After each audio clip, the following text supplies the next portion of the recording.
7h23. Boa noite para você, bem-vindo, bem-vinda. Você está em mais uma live na programação da Band News FM. Abrimos mais uma janela aqui nas nossas redes sociais para debater assuntos bem importantes. Vem cá, quantas anda a sua segurança aqui nesse espaço na internet? Você está clicando aí aceito nos termos de uso sem nem ler aquela quantidade absurda de texto? Será que a sua Alexa ouve as suas conversas? Será que o seu celular está ouvindo o que você está conversando e te sugerindo publicidade depois? Vamos falar sobre privacidade por aqui. Não é isso, Larissa Alves? Milena, boa noite para vocês. É isso mesmo. Boa noite, Renan. Boa noite, Milena. Boa noite a todos que estão nos acompanhando agora pela live no YouTube. Estou com o chat aberto aqui, então já começa mandando sua mensagem aí pra gente, que a gente vai ler aí todas as perguntas que vocês tiverem sobre isso, porque a gente vai falar muito ainda sobre esse assunto. Então o chat tá aqui super aberto para você participar com a gente. Sua pergunta é muito importante. A gente tem convidados muito bacanas hoje, né, Milena? Pois é, boa noite, Renan. Boa noite, Larissa. Hoje a gente vai falar de um assunto, hein, de privacidade. Nossa. E para falar sobre isso, a gente está recebendo aqui no estúdio o Bruno Bioni, especialista em privacidade e proteção de dados. O cara é brabo, hein? Currículo. Currículo assim, de milhões, gente. Doutor em Direito Comercial e mestre com louvor. Não é só mestre, é mestre com louvor. É importante falar isso. Em Direito Civil, na Faculdade de Direito da USP, ele também passou pelo Departamento de Proteção de Dados Pessoais do Conselho da Europa e pesquisador visitante da Universidade Ottawa. Até, gente, muito chique. Bruno, muito chique. Seja muito bem-vindo aqui à nossa live, né? Obrigado, boa noite, espectadores. Obrigado, Larissa, Milena e Renan pelo convite.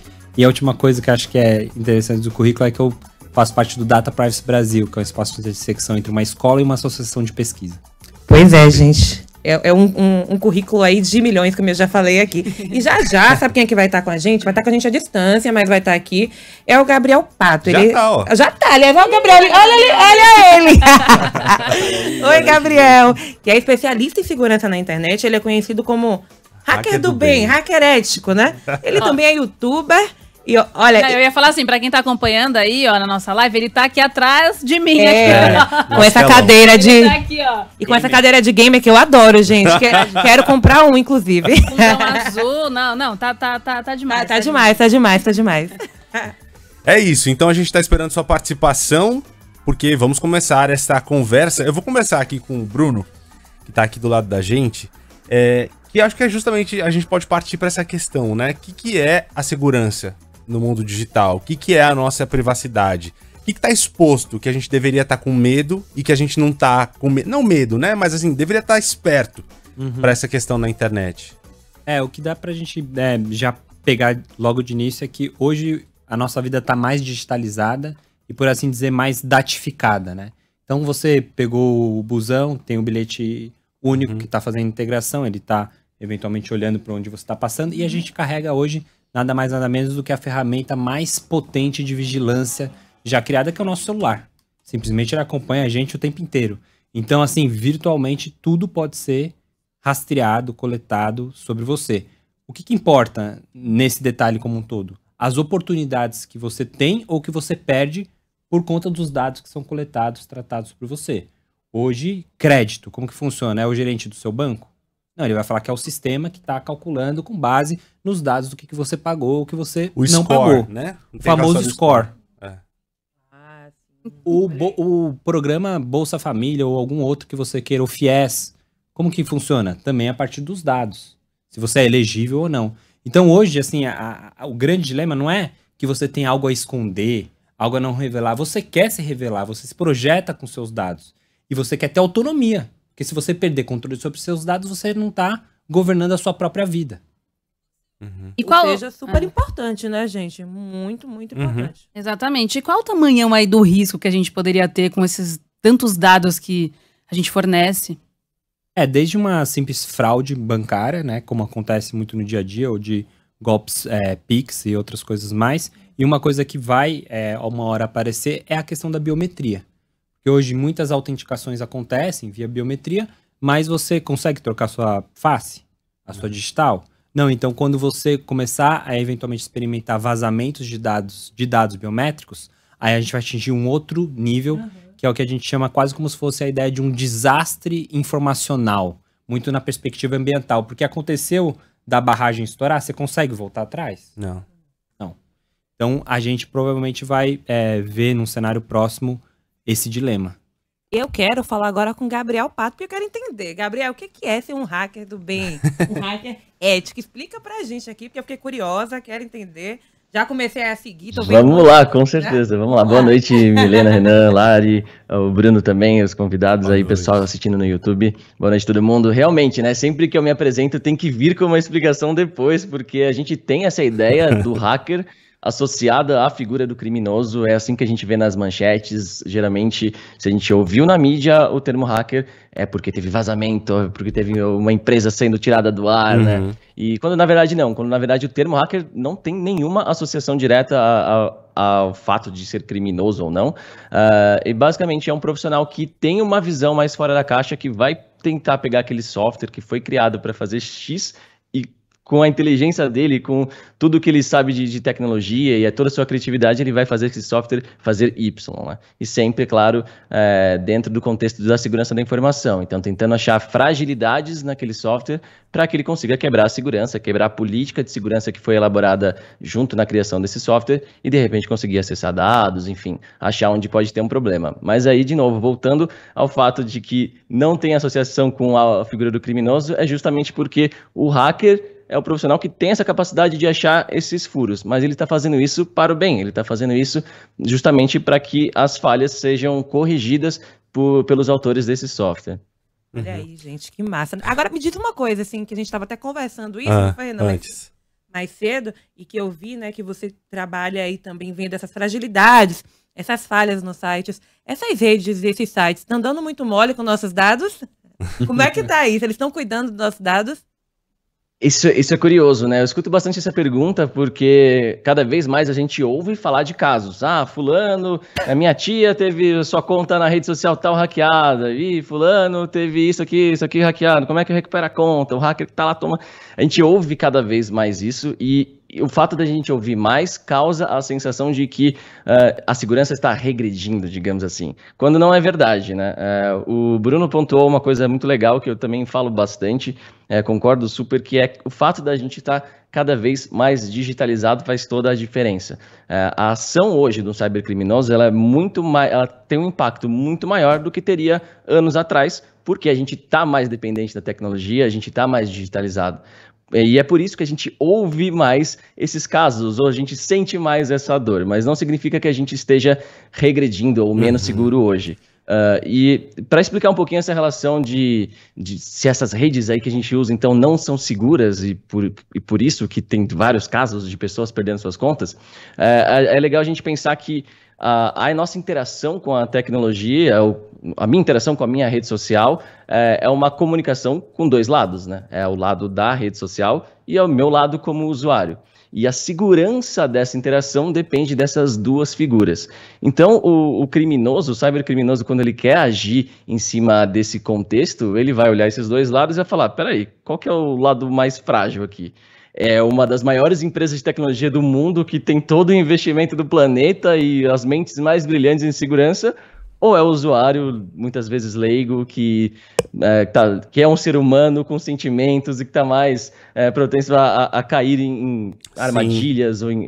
Então, assim, é muito mais fácil para o cybercriminoso focar o elo mais fraco, que geralmente vai ser o usuário. Então, muito desses ataques ou desses casos que a gente escuta falar de pessoas próximas da gente, ou enfim, perdendo suas contas de redes sociais, geralmente está atrelado a um comportamento errado do usuário, ou a ele ter caído em um golpe, ou enfim, alguma infecção de vírus, mas mais do lado do usuário, porque de fato, sim, essas empresas de redes sociais, elas estão entre as maiores, né? São as big techs, como a gente fala, né? São uma das maiores empresas do mundo, e tem mentes brilhantes cuidando da segurança da informação delas, só que tudo isso que é o nosso uso, esse contexto inteiro precisa estar seguro e no meio tem usuários e inúmeros outros fatores, os dispositivos desse usuário, e tudo isso entra na conta quando a gente vai falar sobre segurança da informação nesse cenário.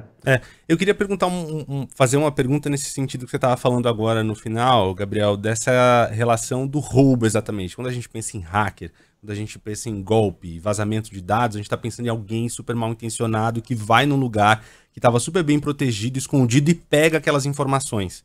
mas muitas vezes os próprios usuários disponibilizam essas informações na internet, né? Então não é que estava guardado num cofre e alguém arrombou o cofre. Na verdade, a gente deixou o cofre aberto, dá para dizer isso, Bruno?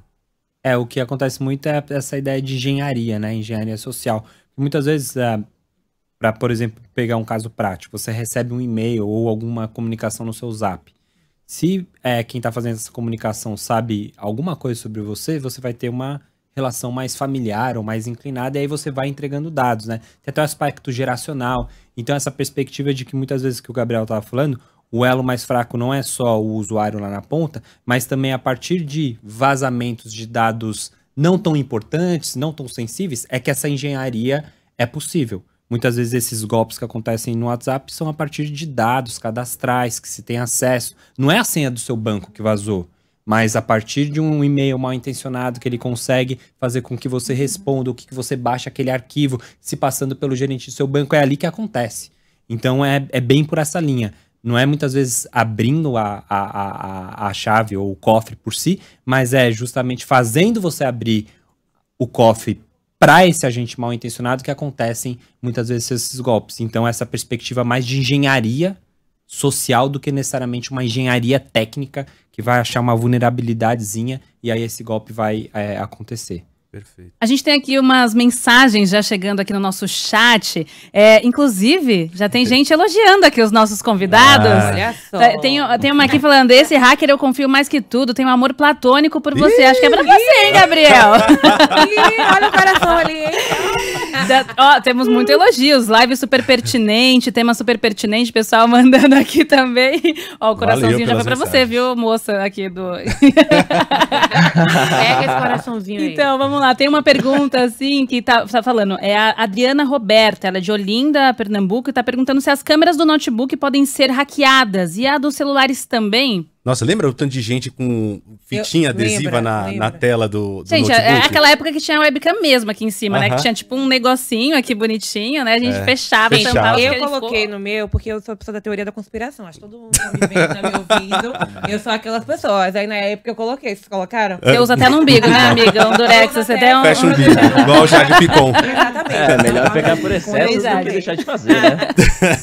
Mas e aí, vamos nessa pergunta. Será que a gente pode ser hackeado nessas câmeras de celular, de webcam, enfim, de computador? Há informações a serem coletadas pelas câmeras dos nossos dispositivos?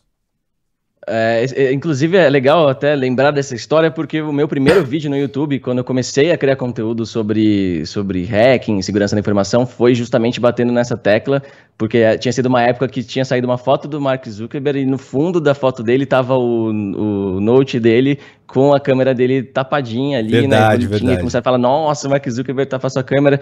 E aí também é legal que entra aquela questão, não, mas o Mark Zuckerberg tapa porque ele é Mark Zuckerberg, quem que vai querer a minha câmera? E por aí se estende a discussão, né? Mas sim, basicamente, se o seu dispositivo for comprometido, tudo o que você pode fazer mexendo no seu dispositivo, o invasor também poderia fazer.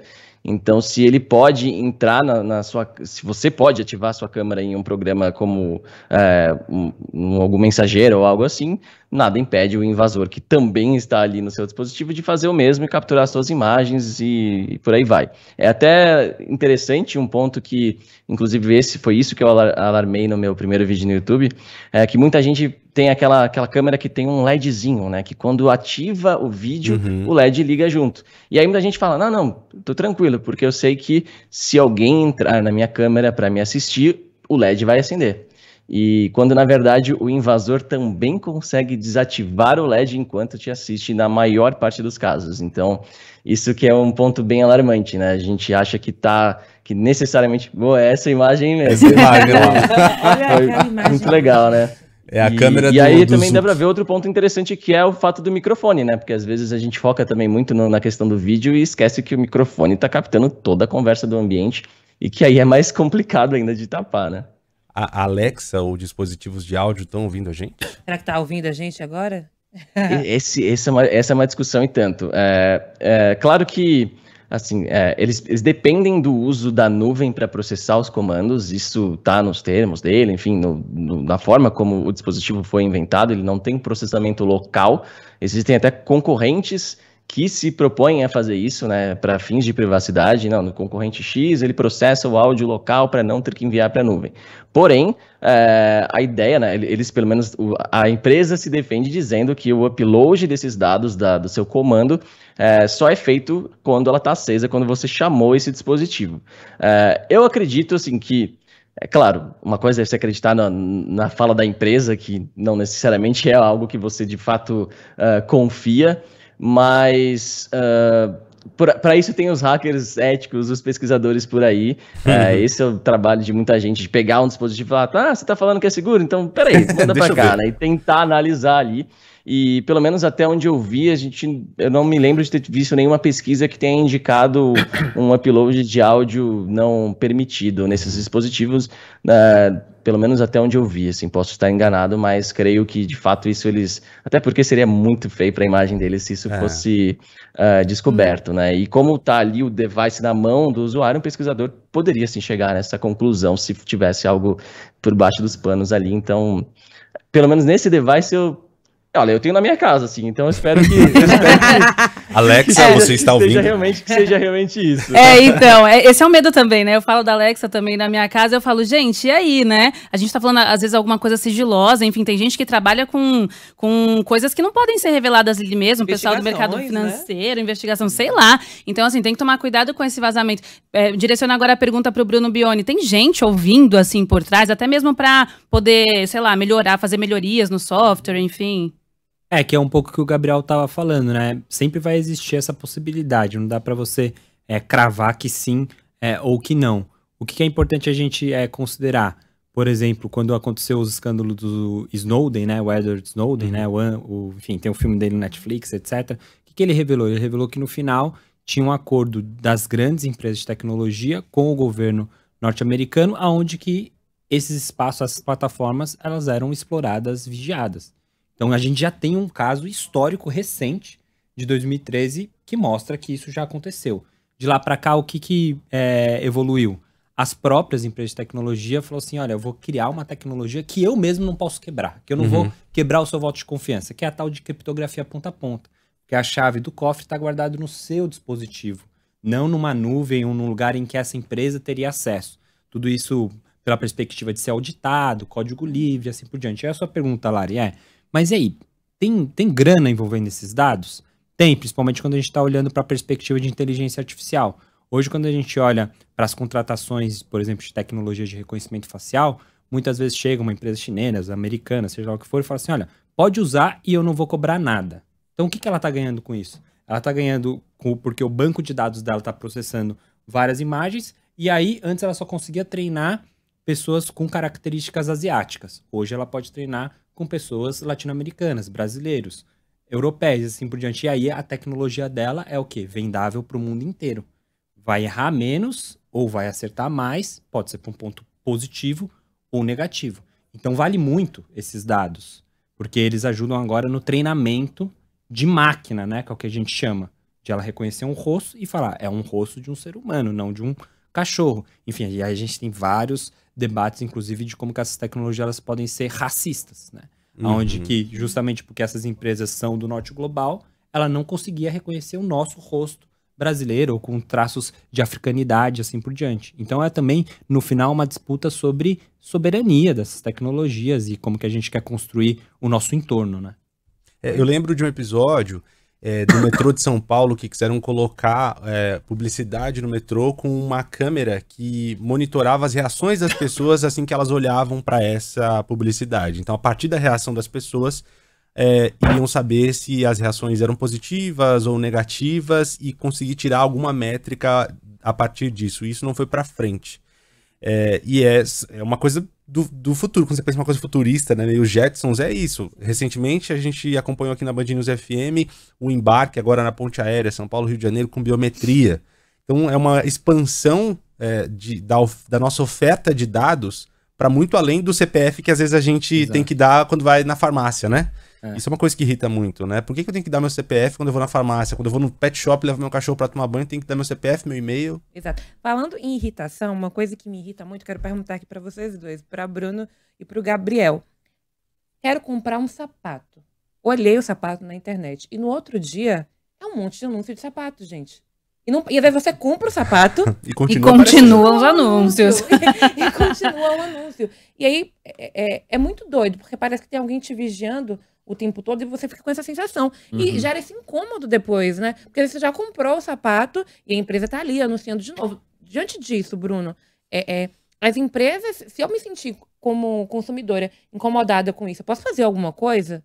Sim, a gente tem uma lei importantíssima que foi aprovada em 2018, passou a viger, né, valer as regras do jogo em 2020, que é a Lei Geral de Proteção de Dados Pessoais.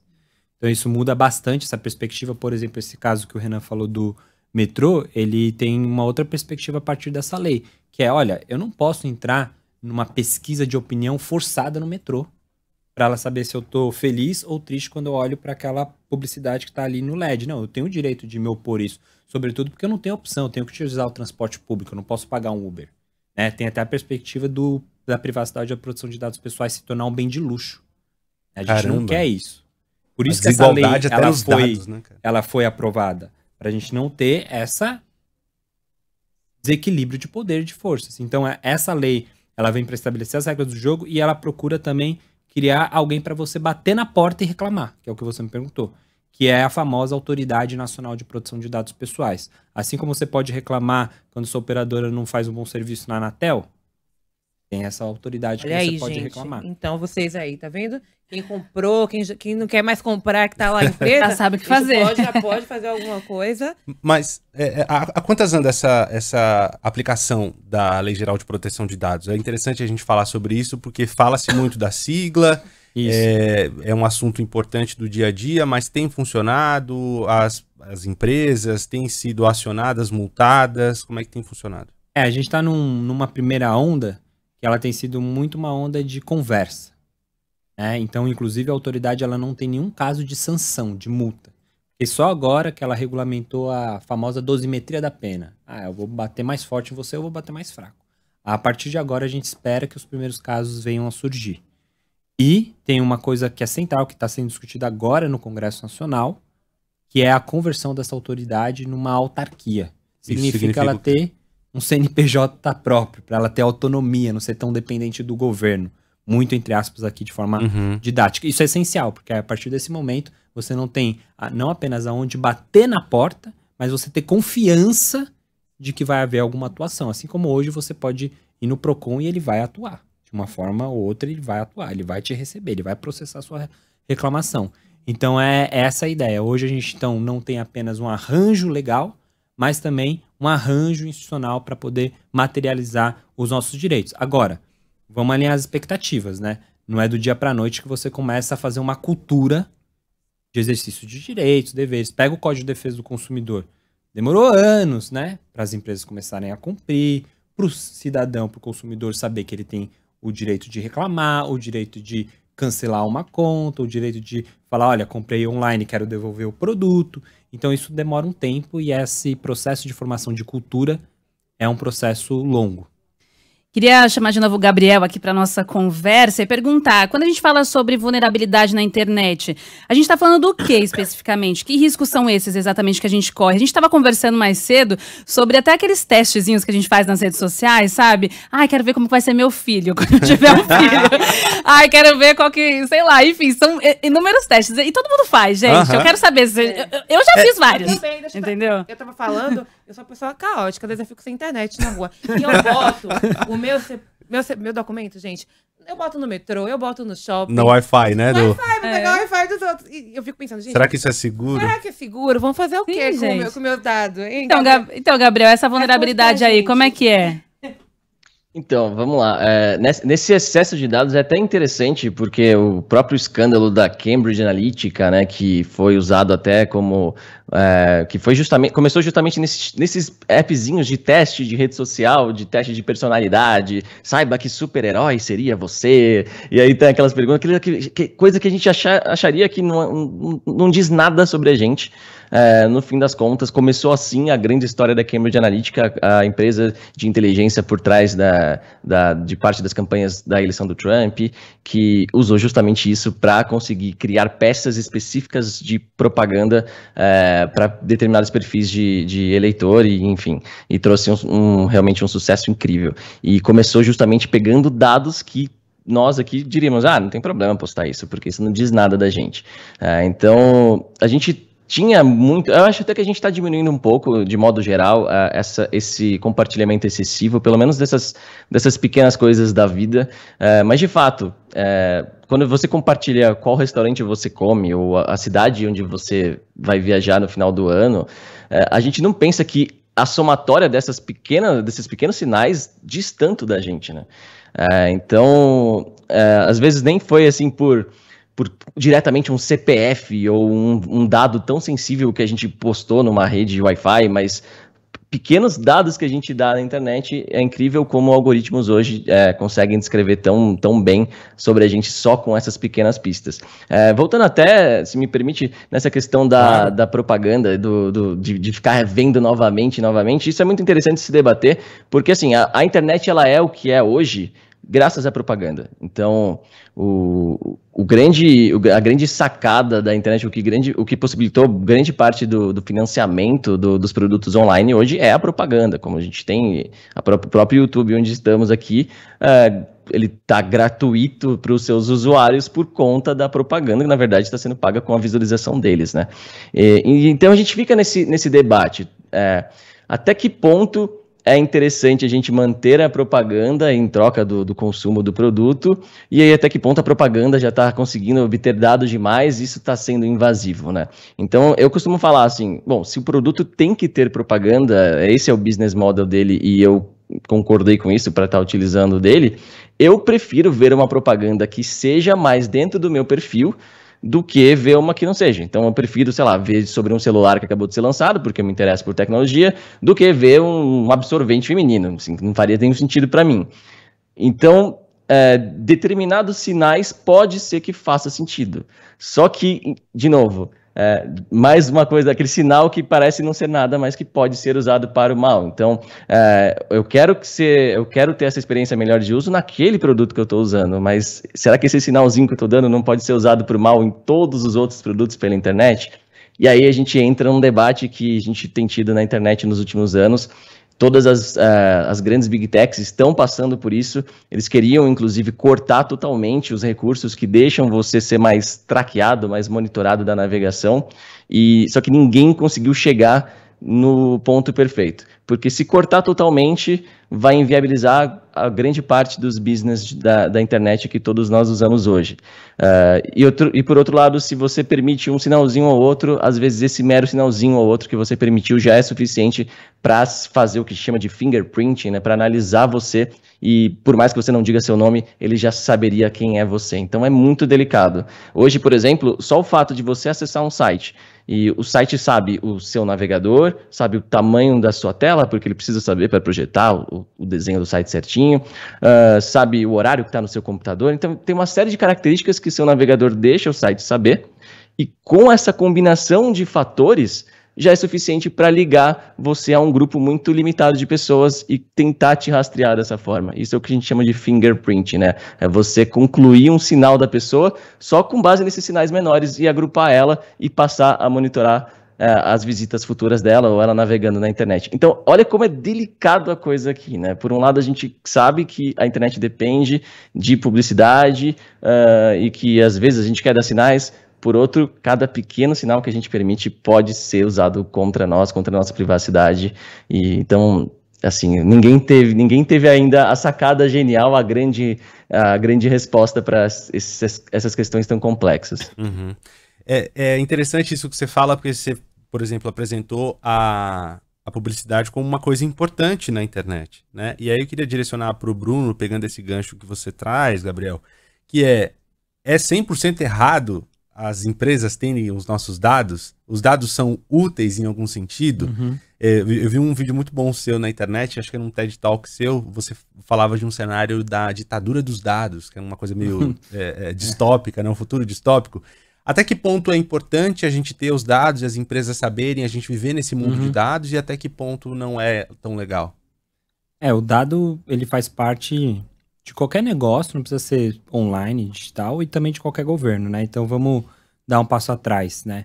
A ideia de o Estado ele poder te dar assistência, seja para você fazer uma universidade ou para você ter um programa de transferência de renda, sempre dependeu de você trocar o dado com ele, inclusive para ele prevenir fraude, para ele saber que você não está lá naquela condição que você precisa ter algum tipo de assistência, está numa outra faixa econômica. Isso é ruim? Não, isso é ótimo, né? Para que a gente possa até fazer com que o Estado ele possa assistir, né, a população que precisa, que é vulnerável, e também evitar algum tipo de fraude. O seu banco é bom ele saber determinados dados sobre você?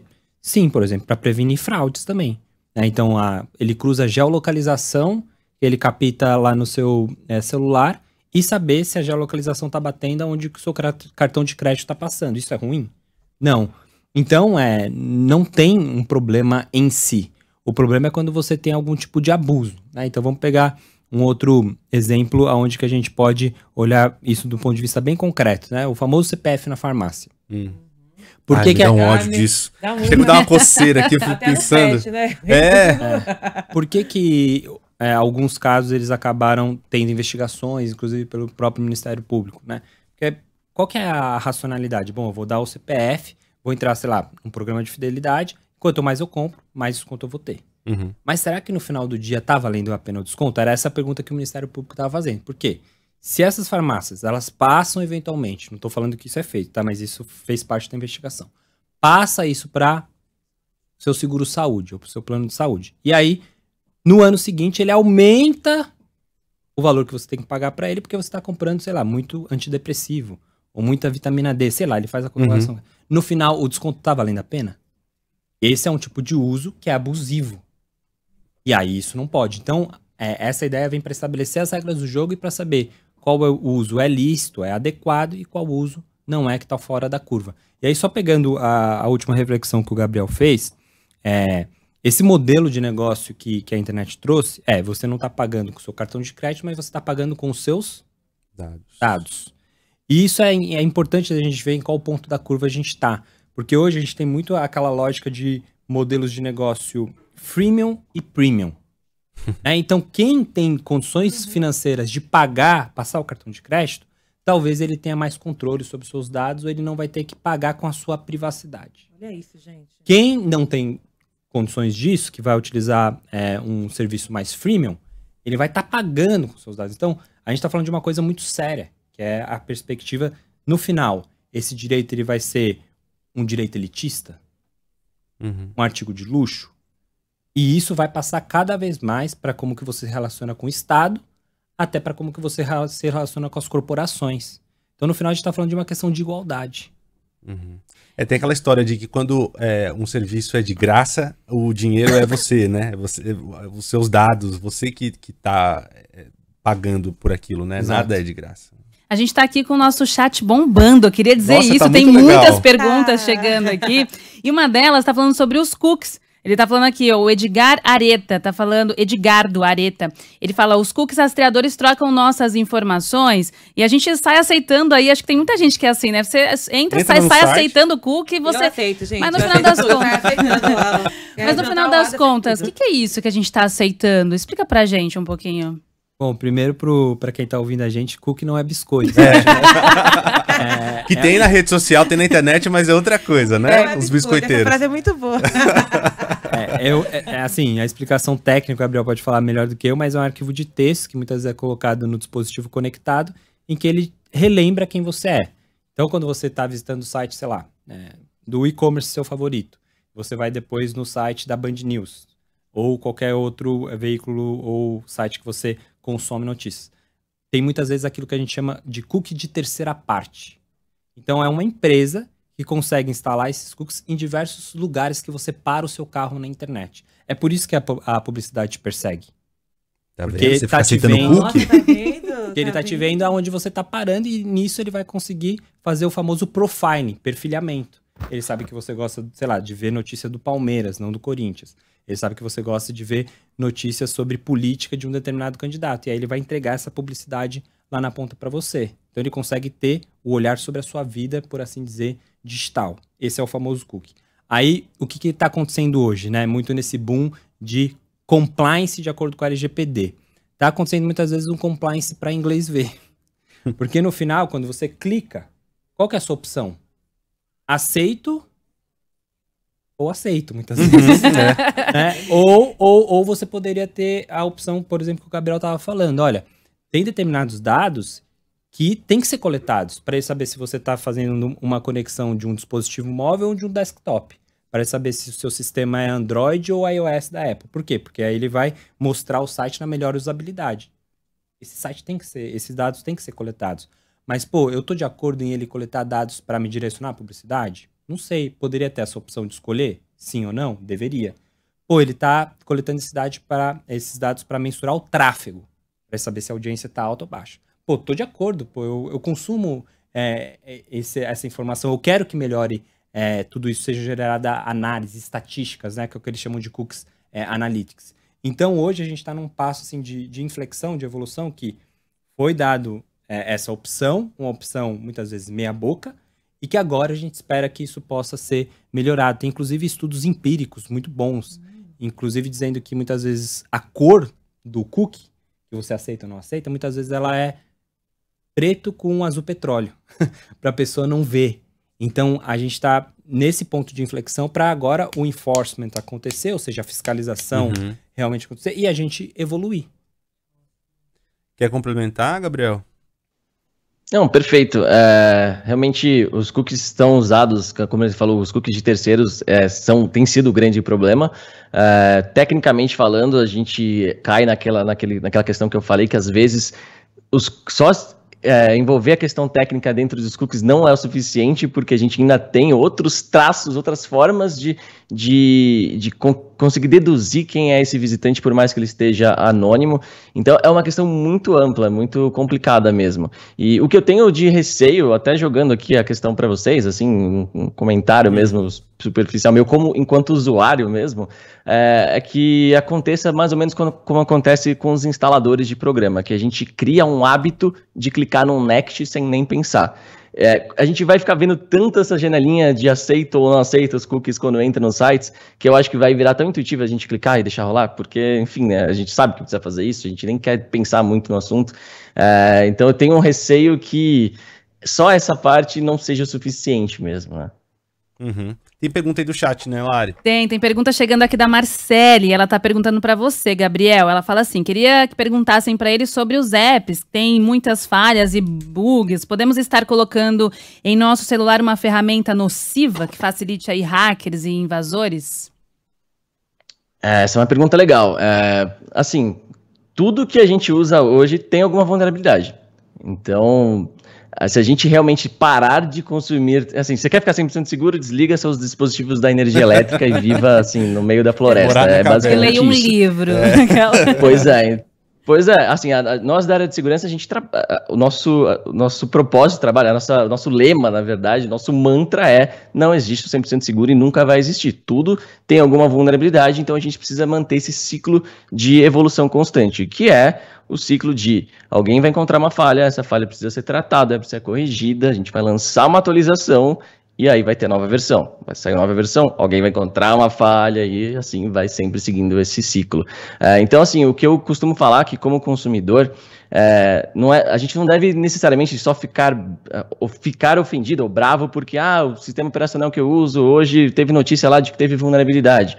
Vulnerabilidade vai ter sempre. Eu acho que o que a gente tem que se atentar é como as empresas estão tratando. Elas estão, de fato, recebendo o reporte de quem encontrou essa falha, elas estão tratando isso em tempo hábil, elas estão publicando as correções para os seus usuários, alertando os seus usuários dessas correções que foram publicadas. Aí sim você meio que decide se ela tem uma postura boa com segurança ou não, porque vulnerabilidade, querendo ou não, vai ter sempre. Então, até é legal deixar como dica... Sempre tente manter seu sistema 100% atualizado. Então, desde o seu sistema operacional do seu celular ou do seu computador, até a versão dos apps, a versão dos softwares que você tem instalado, porque essas atualizações não só trazem melhorias de, enfim, recursos novos e tudo mais, como também correções de segurança. E esse é o ponto mais importante. Então, para você estar sempre acompanhando esse ciclo de evolução, é melhor você sempre estar na versão mais atual. E também é interessante comentar que muitas vezes, quando, por exemplo, a Microsoft lança uma correção no Windows, o fato dela ter lançado a correção pode fazer com que pessoas mal intencionadas descubram da existência de uma falha que ela acabou de corrigir e procure para explorar essa falha em quem ainda não fez a atualização.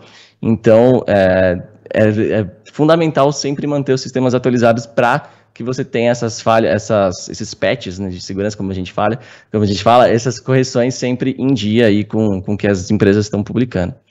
E aí, aproveitando esse gancho do Gabriel, ou seja, não é se os seus dados irão vazar, mas quando.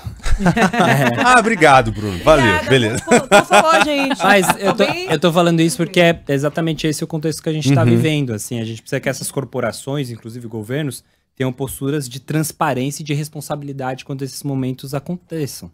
É isso que se exige hoje.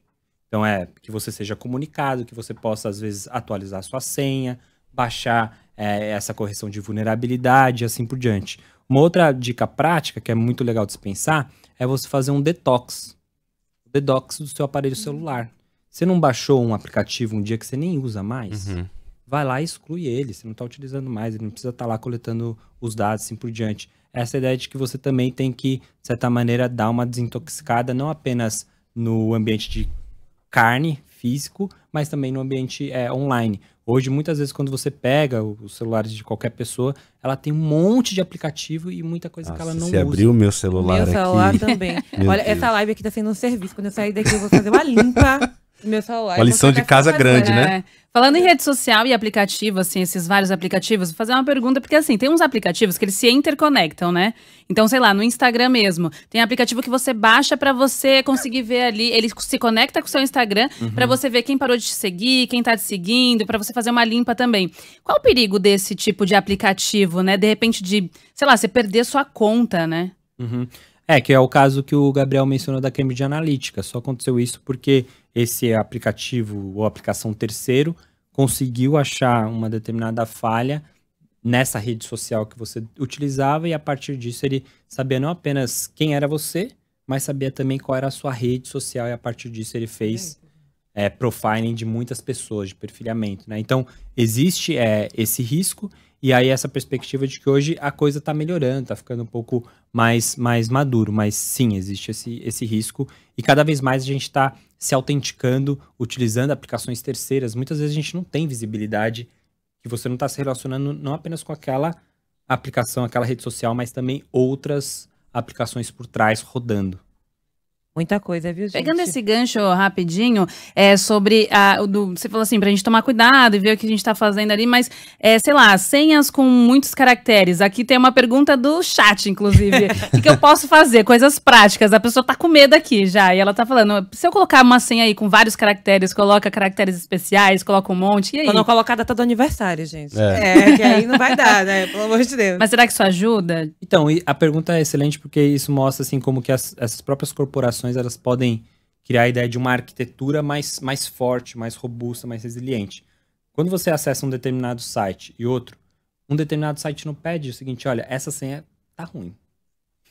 Tá fraca. Tá fraca. Mas eles falam, né? Eles mesmos tá fraca. Então você vê que tem esse nudge, esse cutucão para você criar um padrão mais forte, mais confiável, mais resiliente. Pega, por exemplo, o caso que tá acontecendo agora muito forte com Pix. Você vê que tem banco que ele já, por padrão, que é o que a gente chama de configuração by default, ele fala, olha, das 20 até as 8 não tem Pix. E o outro banco deixou liberado. Aonde que acontece mais recorrentemente os casos de furto de aparelho celular e fraude de Pix, entre outras coisas, que são as abordagens que estão acontecendo recorrentemente. Tá vulnerável, né? Você tá vulnerável. Então, é entender que o usuário, ele é a ponta mais fraca no final do dia, ele tem esse direito de ter segurança, mas quem conhece o dia a dia, a arquitetura desses sistemas, tem o dever de estabelecer isso por padrão. Isso é uma das coisas que está na Lei Geral de Proteção de Dados Pessoais, que a gente chama de privacidade por padrão ou privacy by default. Muito legal, muito bacana, um serviço essa live, gente. Eu vou sair daqui, olha. A minha pergunta agora vai pro Gabriel, muito pegando como gancho que você falou, Gabriel, Você disse que esses hackers aí do mal, né? Eles aproveitam essas vulnerabilidades, essas falhas ali do site. E eu queria que você contasse pra gente, assim, sua experiência mesmo. Você já pegou falha em algum site muito famoso? Conta um caso bom aí. O que você pode dizer? Conta história pra gente. E aí, como é que foi? Vamos lá. Então, na verdade, existe uma realidade pouco conhecida e é até algo que eu mais tento propagar, que é muito bacana, que, na verdade, as empresas hoje, mundo afora, elas convidam os hackers a testarem seus sistemas, né? A gente tem essa visão, primeiro, de que o hacker é criminoso e depois que hacker é o que a empresa quer mais longe dela. E não. Hoje as grandes empresas, elas convidam hackers espalhados pelo mundo a testarem seus sistemas. E se você encontrar uma falha, uma vulnerabilidade nessa empresa, elas te remuneram. Então, é o chamado programa de recompensa. Porque imagina só, você é um Facebook da vida, você é uma empresa que já está com a máxima maturidade em segurança, já fez toda aquela lição de casa, contratou todos os serviços possíveis, você injeta mais dinheiro e tudo mais. E assim, qual que é o próximo passo, né? Então, quando você chega num ponto de maturidade tão alto, tão elevado assim, faz sentido para a empresa pagar para quem encontrou uma falha nela, porque é sinal de que algum deslize ela teve e ela já não, meio que nem tem um próximo passo no roadmap. Então surgiram esses programas de recompensa, que é algo bem legal. Então eu, por exemplo, tenho falha no Facebook, tenho falha na Microsoft, tenho falha na Mastercard, e se você entrar no site deles, tem uma lista de agradecimento, consta meu nome lá, e são falhas que eu encontrei neles, reportei, fui remunerado, e eles ainda agradecem publicamente isso, né? Então é muito bacana esse movimento que é chamado de Bug Bounties, os programas de recompensa. Certo. Obrigado por você contar aqui pra gente. A gente ficou feliz de saber. Então, mas aí que tá, voltando até aquela questão que eu falei da evolução, né? Porque a gente sempre associa a falha como algo negativo. Sim. Não é que eu tenha encontrado uma falha, significa, putz, não posso mais usar a rede social tal, porque tinha uma falha. Como eu falei, falhas vão ter sempre, falhas de diferente criticidade e tudo mais. Então é muito melhor você confiar numa empresa que já tem uma maturidade tão elevada, que já está a ponto de chamar hacker espalhado pelo mundo, falando, gente, vem, testa aí e tal, vamos evoluir a segurança disso aqui, do que aquela que mente na sua cara fingindo que está 100% seguro. Porque, de novo, se a empresa que você é cliente, é consumidor, está simplesmente falando que não, que nunca teve falha e tudo mais, ela tá só mentindo para você, né? Então, assim, a gente tem que cobrar uma postura positiva da organização em relação a como tratar falhas, como tratar vulnerabilidade, se ela sabe conversar com um hacker, receber uma falha, corrigir, lançar a correção. É isso que a gente tem que cobrar e não só associar essa imagem de que a empresa tem que ser perfeita. E a falha é um erro, nunca ter tido uma falha. Exato. E a gente está entendendo aqui nessa conversa que informar bem, né, notificar as pessoas é a chave disso tudo, né? Se a empresa é transparente a esse ponto, ela já demonstra que ela está preocupada com o serviço que ela está prestando.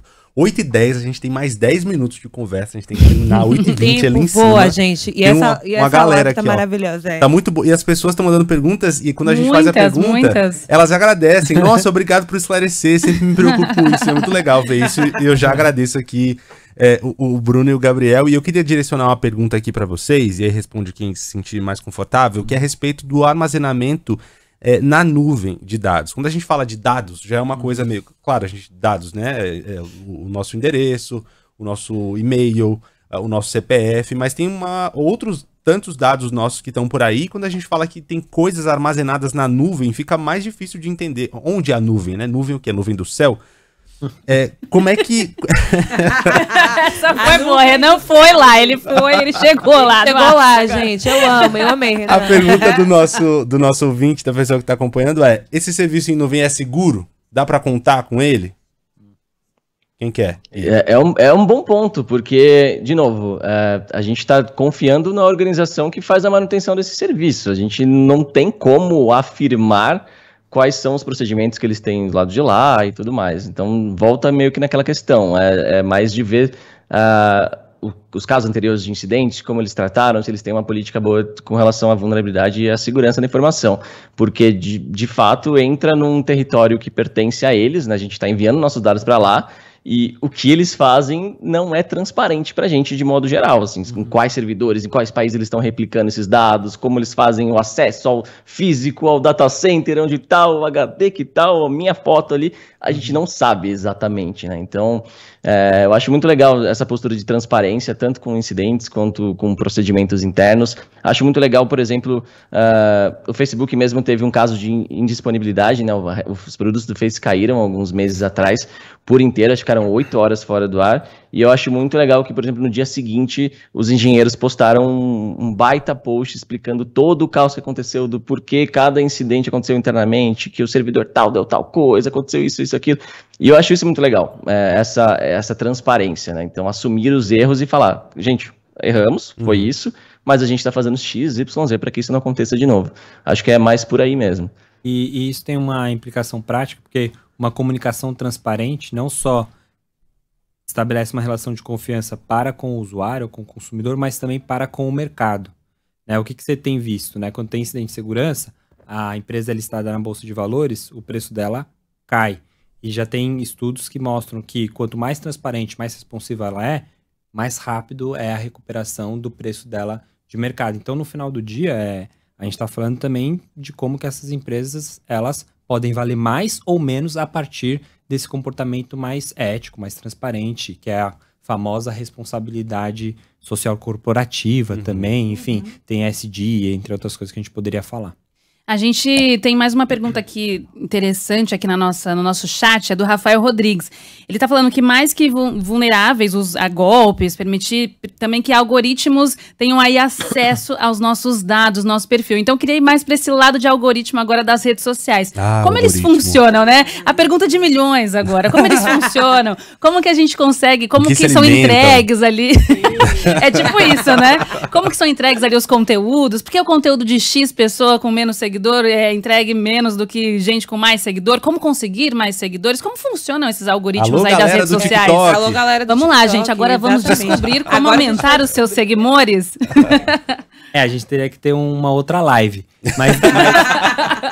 Mas enfim, a ideia é que é aprendizado de máquina, né? Então, muitas vezes esses dados que são produzidos, esse algoritmo ele vai aprender com essa recorrência de padrão e ele vai replicar. Então, tem até coisas de processos seletivos semi-automatizados, que ele procura entender qual que é o padrão perfeito de um possível colaborador e ele vai passar na frente, ou você vai ser aprovado, porque você tem essa recorrência, o algoritmo vai decidir quem vai ser selecionado ou não. Até essas questões de conteúdo, né? Por exemplo, hoje uma discussão muito forte que se tem foi anunciado que o Instagram iria privilegiar vídeos, tal como faz TikTok, né? Você teria mais seguidores ou você teria um alcance maior. Isso é bom?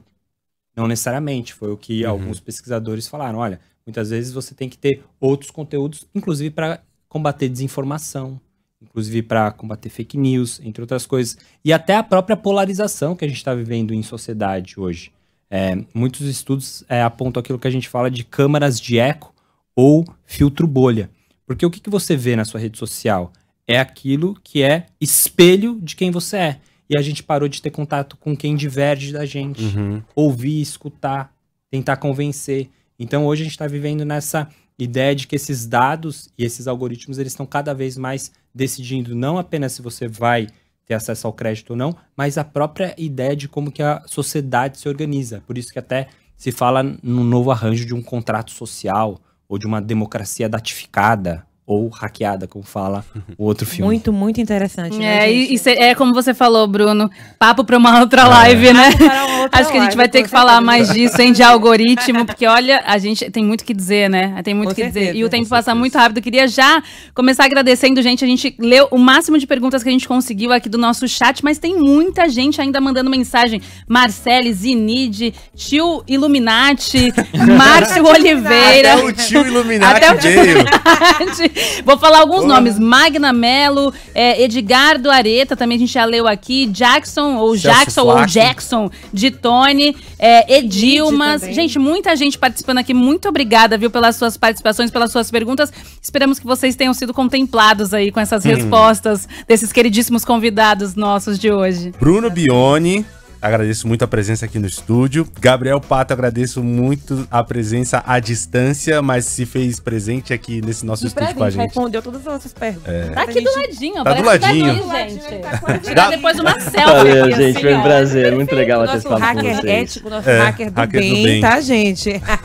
Muito bom. Obrigado, gente. Até uma próxima, viu? Obrigado. Valeu. Valeu. Foi um Vamos prazer. ficando por aqui. Em breve a gente abre uma outra janela aí pra trocar ideia. Sugere temas, manda aí pra gente, ou então no WhatsApp da Band News FM, você que já é ouvinte, né? 999-592-100. Manda o que você quer ouvir, que tema você quer que a gente vá buscar, e a gente vai tentar entender a quantas anda o tema aí que você quiser. Manda lá também no nosso Instagram, siga a gente lá no @Rádio Band News FM, também no Twitter, no Facebook, estamos em todas as redes sociais. Exatamente. Siga a gente lá, mande perguntas, sugestões que a gente vai estar atento Manda aí na pras nuvem, próximas. manda na nuvem, a gente tá na nuvem também. A gente tá em todo lugar, nuvem no céu. Ouvir vocês. A nuvem. Olha como a gente tá bonito ali, vamos dar tchau pra câmera, assim, tchau. E cookie Beijo. não é biscoito, viu? Cookie não é biscoito. Tem que fazer a cara do print depois. Beijo, gente. Tchau. Beijo. Até a próxima.